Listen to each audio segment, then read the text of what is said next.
because I don't have fun anymore. Like, I used to have fun. Used to have a lot of fun in my 20s. But we can all have fun in our 20s, guys.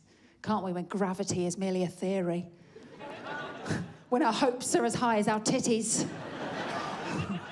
Unfortunately, both my hopes and my titties have plummeted. Largely due to the fact I've had way too many children. I've got 2 now. I should have stopped at none. And they have sapped my brain. They have made my chat shit.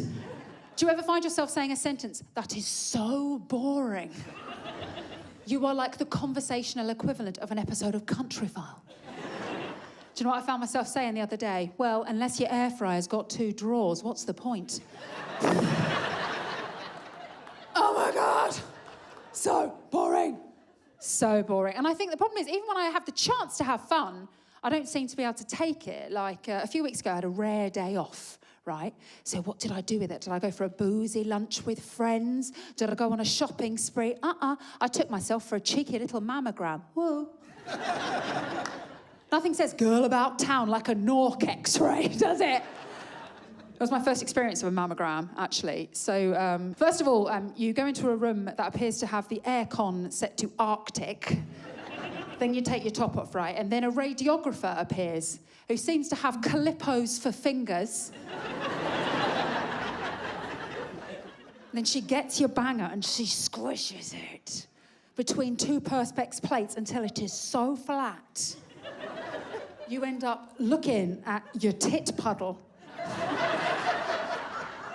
and thinking to yourself, oh, that reminds me, we've run out of maple syrup. It's not fun. It is not fun, my friends. But obviously, you've got to take your health seriously as a woman in her late 30s. I'm very aware of that, I am. Also got to look after your skin. I get a lot of questions about my skin regime, actually. I find it interesting we only use the word regime for moisturisers or dictators. And one of my friends was telling me about her regime the other day, skin one, and her despot days are behind her. And her regime was very elaborate, lots of different steps to it. So she was like sodium cross polymers, retinoids, WD-40, that whole lot is going on there. And then she asked me what my regime was, and I felt really embarrassed because I'm really rubbish at that sort of stuff. I just do like a little bit of Vaseline and a shitload of Botox. So... Thank you. I am very brave admitting it in the room. You're right. What was that? Where was my Pride of Britain award? Quite right. I do love Botox. Anyone else get Botox in the room? Raise your eyebrows. Anyone? All the ladies are natural blondes as well, I assume. Sure, no, I do love a bit of Botox. Now, if you're not au fait with the process, I'll tell you what happens. You get a little bit of botulinum toxin injected into your muscles. It means it freezes your muscles. You physically cannot move your face. Makes you look like you've never laughed in your life. Because what is more beautiful in our society than a woman who's never known joy? Case in point, Melania Trump. She's like a miserable icon, isn't she? Like if Eeyore had access to a glam squad.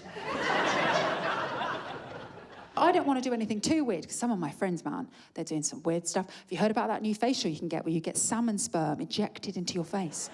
Salmon sperm. I was like, that sounds like some kind of Marvel superhero origin story, doesn't it? Culminating in a big fight sequence on a Yo Sushi conveyor belt.